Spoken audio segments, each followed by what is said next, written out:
We have an action-packed next and last, but not least hour. So lucky to have Dr. Hanscom with us. And without further delay, Dr. Hanscom, thank you. Thank you very much. I actually quit my spine surgery practice in December because basically we're doing spine surgery on anxiety. It doesn't work very well.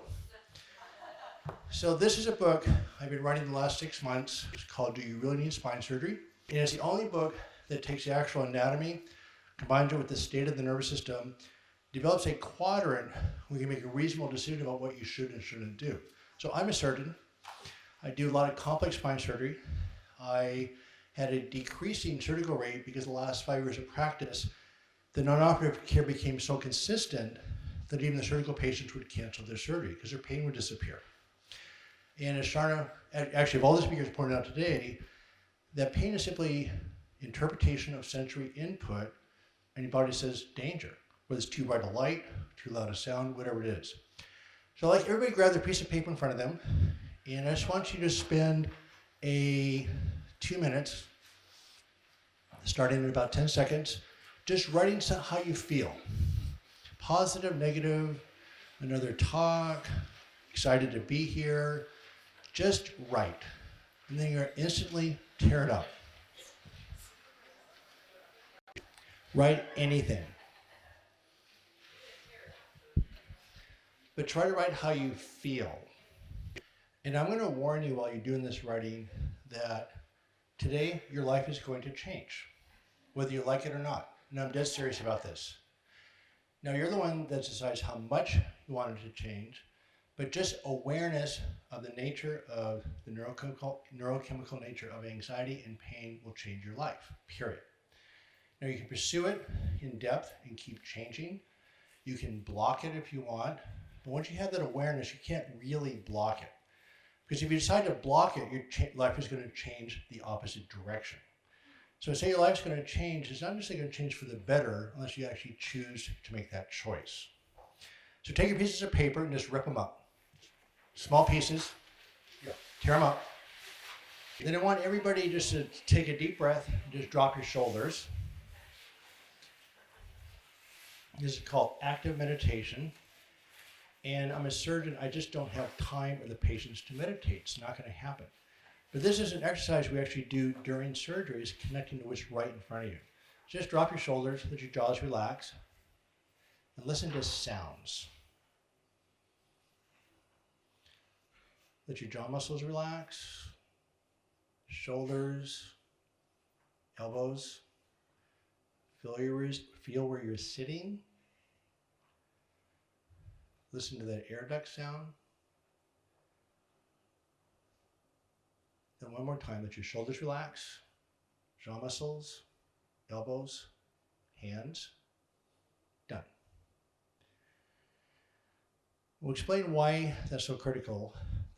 So there's 3 things I want you to leave here with. One of them is I want you to commit to expressive writing, which you just did. That should have been taught to us starting in kindergarten, and you'll see why.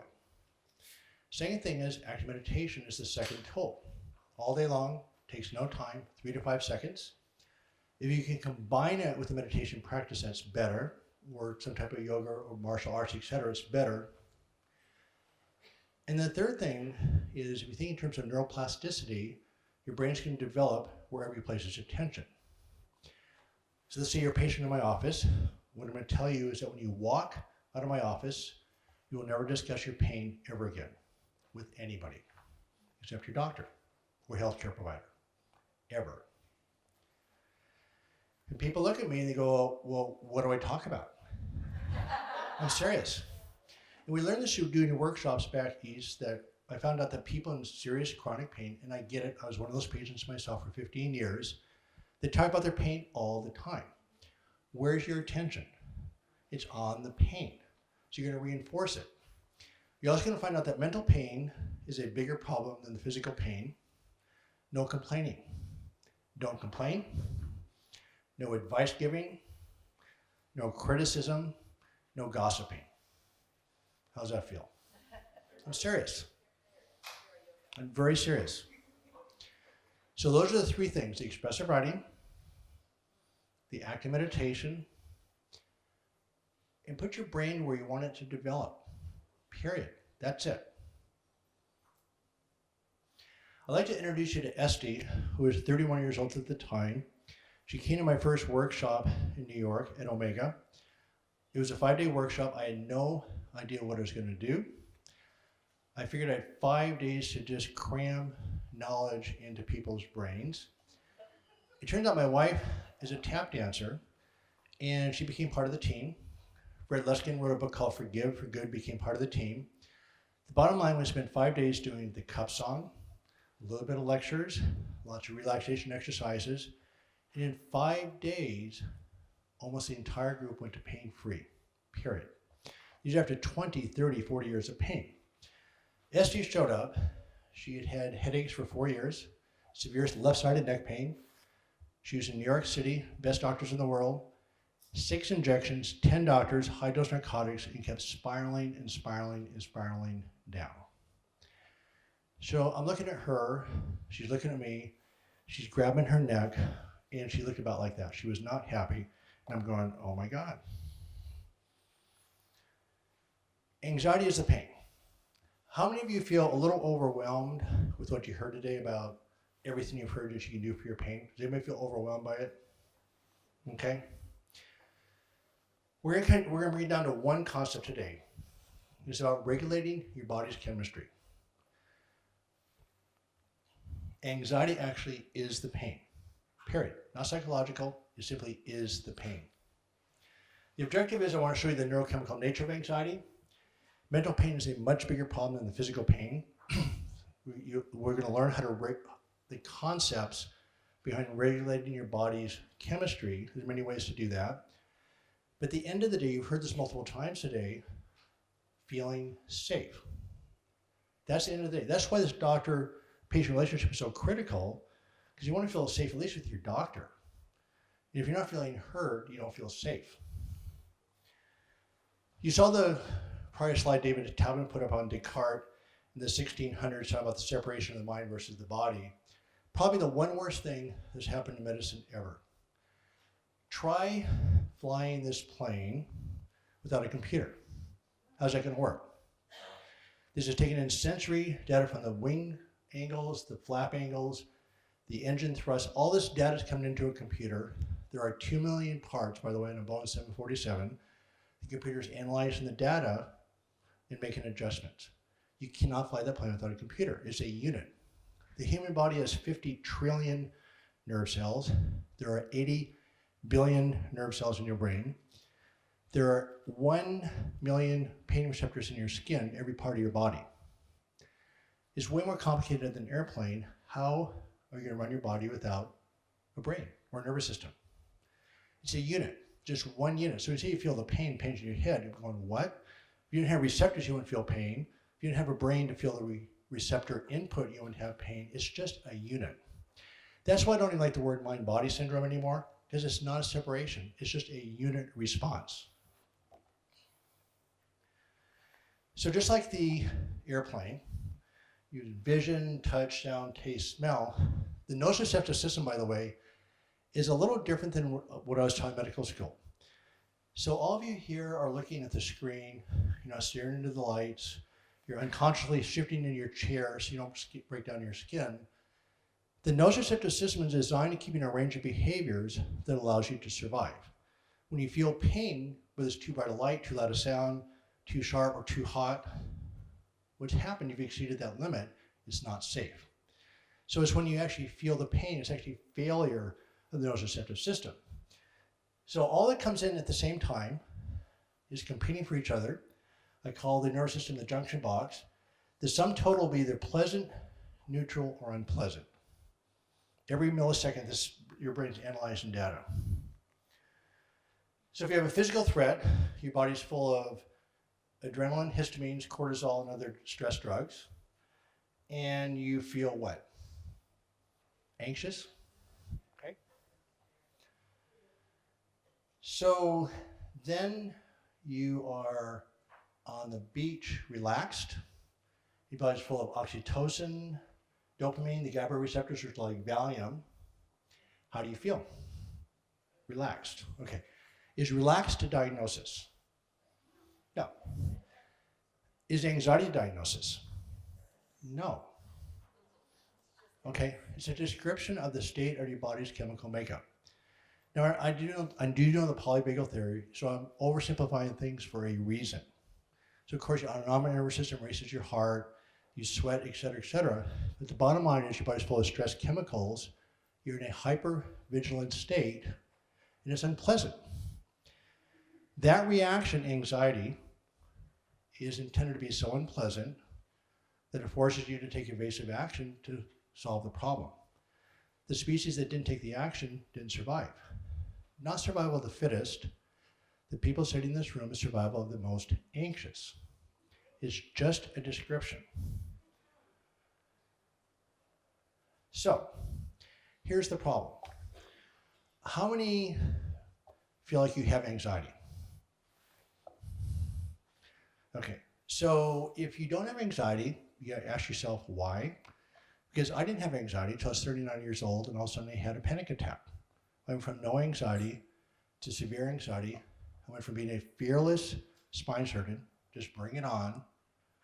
The spine fellowship I went to was one of the top fellowships in the world at the time. I didn't get there by being a wimp. My thing was bring it on. I went from that state of mind to full-blown panic attacks in one day. I had no idea what was coming. So most of this room think anxiety is psychological, correct? I'm an anxious person. We're going to change that paradigm today. My scenario made no sense until the last year when the neuroscience came along and started to explain things. So all anxiety is that sensation generated by elevated stress chemicals. End of story. The problem is that the unconscious brain processes 11 million bits of information per second. Okay? My pupils are constricting when I look up there. They dilate down here. My balance, I'm not thinking about the muscles to hold my balance, right? That's all unconscious. 11 million per second. The conscious brain processes 40. Okay? It's 11 million to 40. So anxiety is what keeps you alive. It's incredible what the nervous system does. And trying to control anxiety is like trying to stop this dragster with bicycle handbrakes. It's not going to happen. In fact, you can't stop it with brakes. You need a parachute, right? It's a complete mismatch. If you want to solve anxiety, if you want to control anxiety, guess what? I mean, how many of you actually been successful in controlling anxiety? And I'm going to give the answer for you. None. How many of you have been temporarily successful in suppressing anxiety? Most of us, for a while. And it works until it doesn't.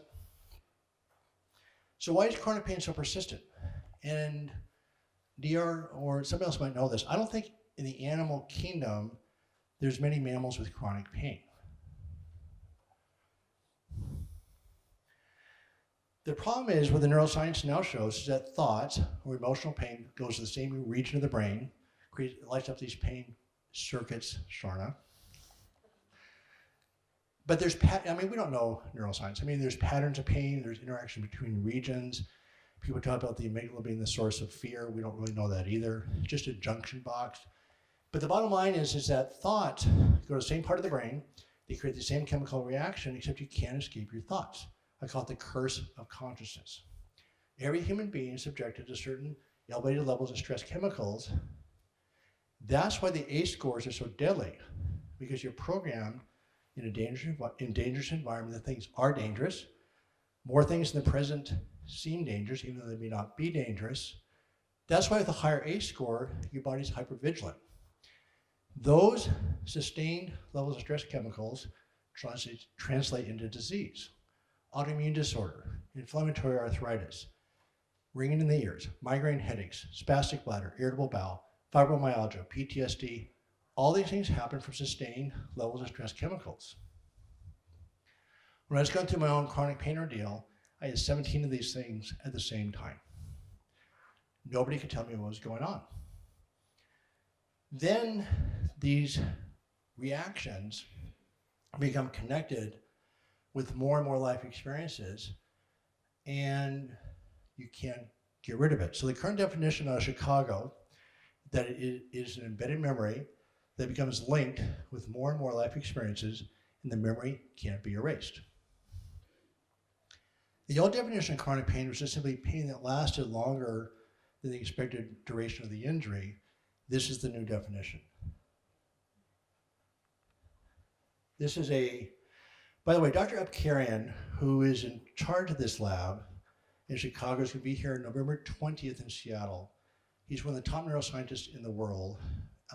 People can get a hold of you to come to, it'll be our final lecture of the Puget Sound Spine Society, and he'll be the speaker.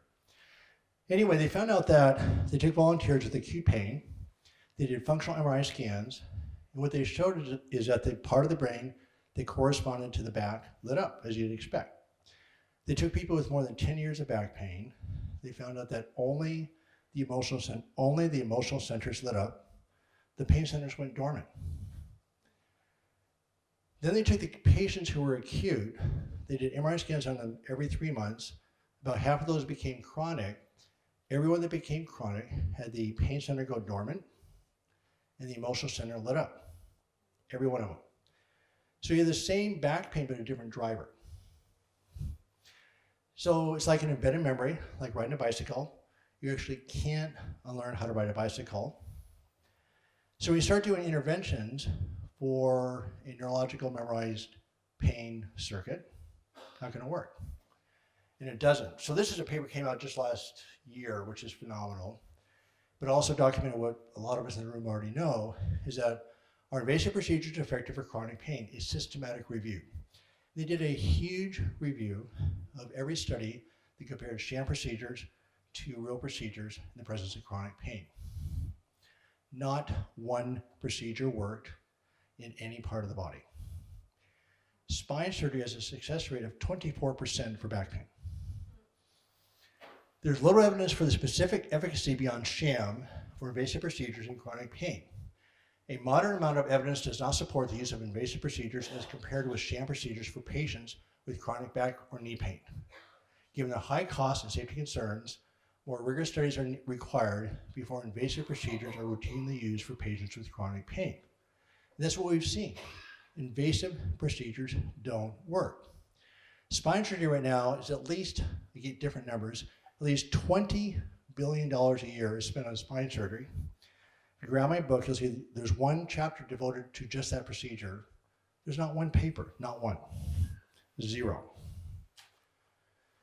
So it's like doing surgery on phantom limb pain. It could be phantom facial pain. It could be any part of the body. Once those circuits are MRIs, they're there. Doesn't matter what you do with procedures. So everybody just drop your shoulders again for a second.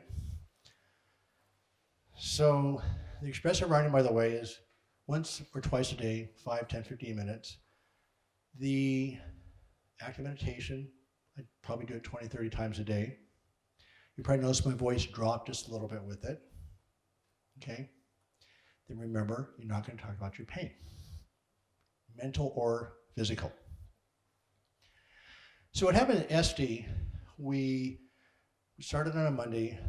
By Wednesday, she went to pain-free. And when my wife did this crazy cup song, and we just were laughing. I mean, I can't do this stuff at all. She's a rhythm tap dancer. And we just started to laugh. Within 24 hours, after people started to laugh, the pain disappeared. And Esty was one of those people. This is her now 5 years later. I just talked to her on the phone last night. She is married. She has no pain, no drugs. She's remained pain-free for now 6 years. Took her 3 days. That was it. There's a little bit more to it than that. I mean, there's ups and downs. There's lots of ways to navigate the pathways here. But for her, it started with the writing, the forgiveness, and laughing. Changed her body's chemistry. Okay, so I'm gonna ask you a question that people rarely get right. It's sort of a trick question. Okay, so we have this massive response called anxiety. So if you can't control it, it's 11 million to 40 ratio, how do you decrease anxiety? And those of you who listen to the video can't, or the podcast can't answer. I mean, seriously, so how do you, okay, you have this massive survivor response. Yes. Okay, that's one of the ways of doing it, not the answer I'm looking for, but a good one, yes. That's another way to do it. Change your thoughts or That's direct your thoughts. right. So these are all ways to do it. These are correct. But there's a more basic answer that's really critical to say. Yes. Accept it and notice it. That's coming very close. Reduce your levels of stress. Bingo. That's it. Okay. So you simply reduce the levels of your stress hormones. That's it. If you want to talk about it, it's 11 million to 40. How's that going to work? Plus, where's your attention? Okay. So the first thing I want you to do, this is what's going to change your life, starting right this second. I want you to visualize a very large thermometer and get rid of the word anxiety. Just say my stress chemicals are elevated. Something's alarming me, whatever it is. Could be my thoughts, could be a real threat, could be an imagined threat. So the basic thing is just simply visualize that thermometer. Just use the word my stress chemicals are elevated. And so there's a big difference of saying I'm an anxious person versus I have elevated stress chemicals, correct? Big difference. So the first thing is to separate from the anxiety. Now, what the writing does is separate you from your thoughts. Can't control them, can't fix them, can't mask them, but it separates you. So the biggest factor what will change your life today is really understanding the anxiety is what you have. It's not who you are. You cannot survive without it. It's incredible what anxiety does for us. But who you are as a human is this conscious brain of good food, good wine, good friends, art. That's the conscious brain.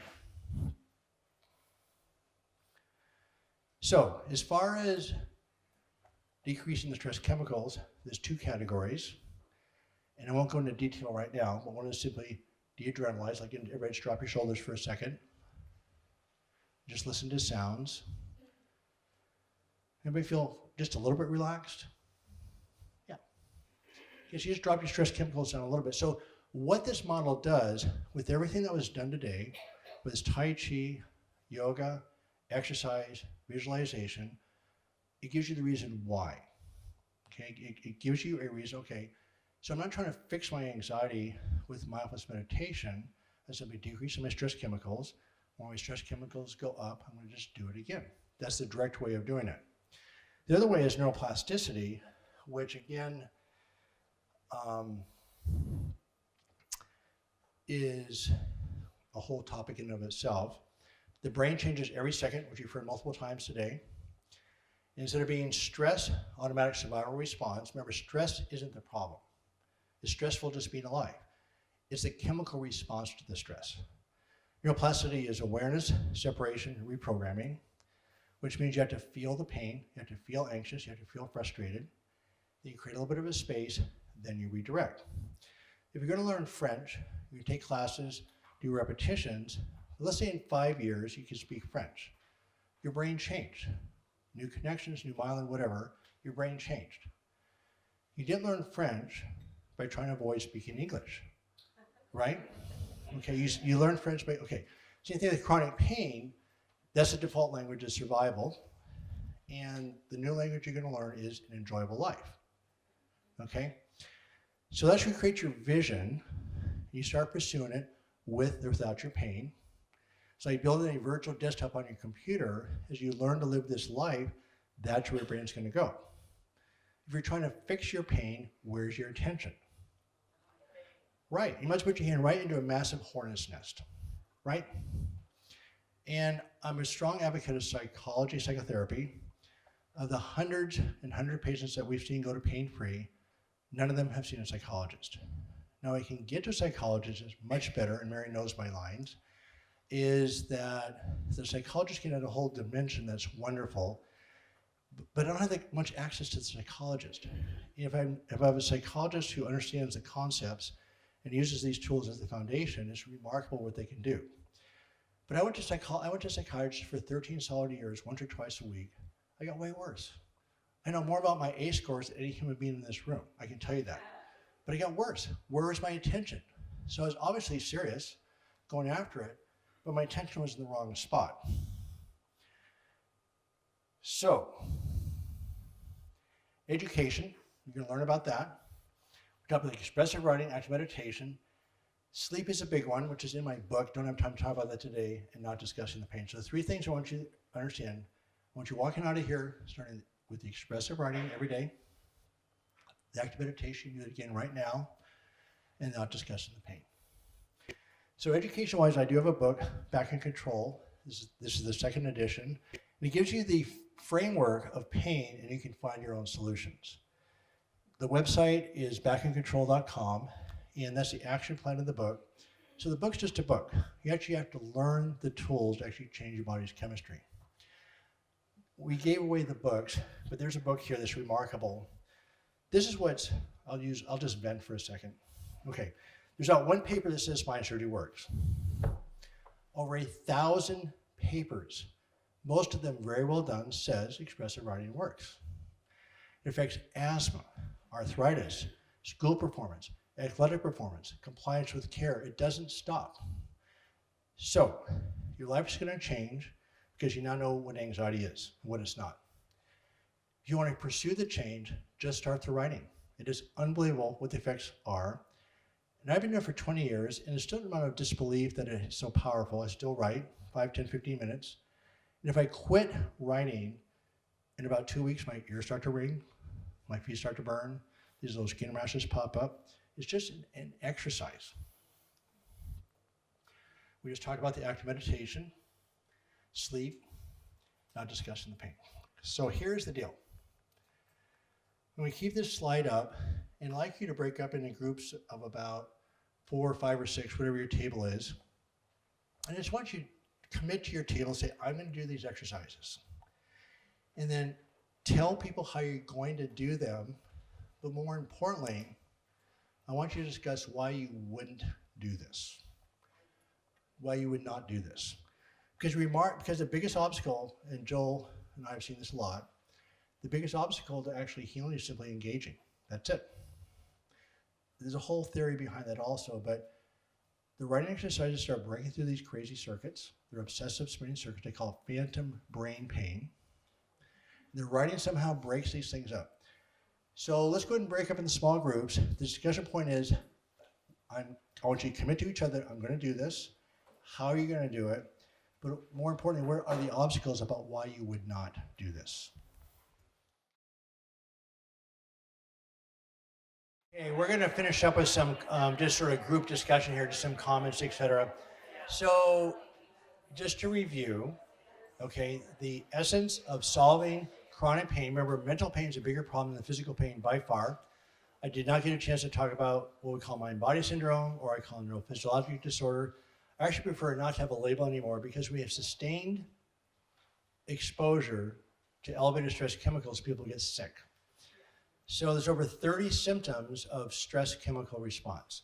It includes migraine headache, irritable bowel, spastic bladder, ringing in the ears, back pain, neck pain, anxiety, depression, insomnia. They're all symptoms of elevated stress chemicals. There's a study out of Sweden last year showing a very high correlation between chronic stress and autoimmune disorders. First, really, a registry of over 100,000 people documented that clear connection. So remember, this is not about psychology, it's about, remember, that what's being missed. This is not psychological. In other words, psychology can alter the input. And what you're doing with the active meditation, by the way, is simply switching from racing thoughts to a different sensation. That's it. That's what cognitive behavioral therapy does. You're switching from maladaptive thoughts to different thoughts. You're not trying to fix, you're trying to change the input. So everybody just drop your shoulders for a second again. And is anybody willing to share their commitment to actually doing the expressive writing? Anybody just want to volunteer? Yes. That's you. As you were talking, I ordered the book.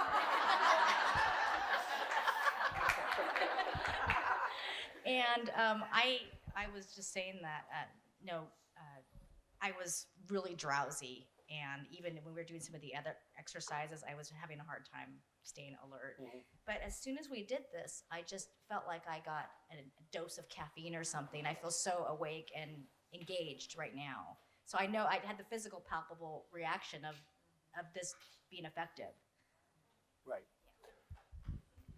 So you're planning on doing some expressive writing? Well, yeah. Anybody else want? Yeah.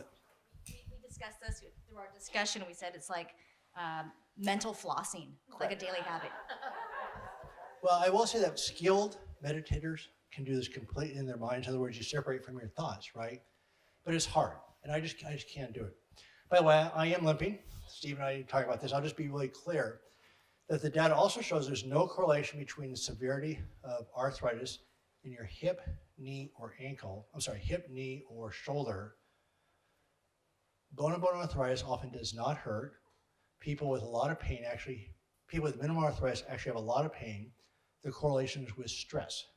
So I have not 1 millimeter cartilage in any joint from my hips down, none. So I don't walk very well, but I don't hurt. So I do my writing, I do my relaxation. My wife thinks I could probably do it better. And I'll just be clear, my ACE score was 5, which is a really high ACE score, so I get very reactive, but I'm learning. The commitment to doing the writing, it reminded me that when I did this for a while from The Artist's Way, when I wrote the 3 pages in the morning, it's like yesterday wasn't still being carried. That was a really significant thing that I'd completely forgotten until we just talked about it here. There's also a website post I just wrote again called Unhooking from the Train. And you just visualize yourself as an engine of a very long train with the cars representing your past and the baggage. You simply unhook from the train. It's just an exercise. And you tear the writing up for 2 reasons. One is to write with freedom. Most of the research, by the way, has been on negative thoughts and deep emotions. It doesn't matter. Either one works.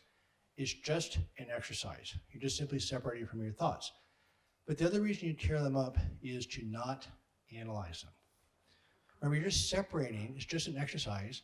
You can do creative writing. You can do mindfulness-based writing. There's lots of things you can do. But if I just write for 30 seconds in the morning, it changes the day.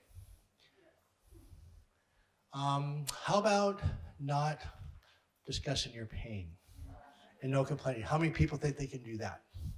I'm going to have to raise your hands on this one. It's a big one for me. And what we talked about, what I decided was to tell people I'm not going to talk about my pain. I really need to do that. Right. And I'll do it. I mean, this interesting is with my hips and knees. I mean, I'm stiff. I don't walk as well as I'd like to. I mean, the hardest part is people asking me, when am I going to get my hips or knees fixed? So I'm an orthopedic surgeon. I did 10 years of total joints, total hips, total knees, and they work beautifully, except when they don't. People have amputations, dislocations, infections. People die from blood clots. So nobody plans on having a complication. And I would do it, but I just don't hurt enough. So I'm not happy anyway not being 20 years old. And if I get a hip or knee, it's not going to change my activity that much. And if I can just and I'm learning, just let people say what they want to say, including my wife, and just let it go. But yeah, so I'm curious, more thoughts about not discussing your pain, but also no complaining.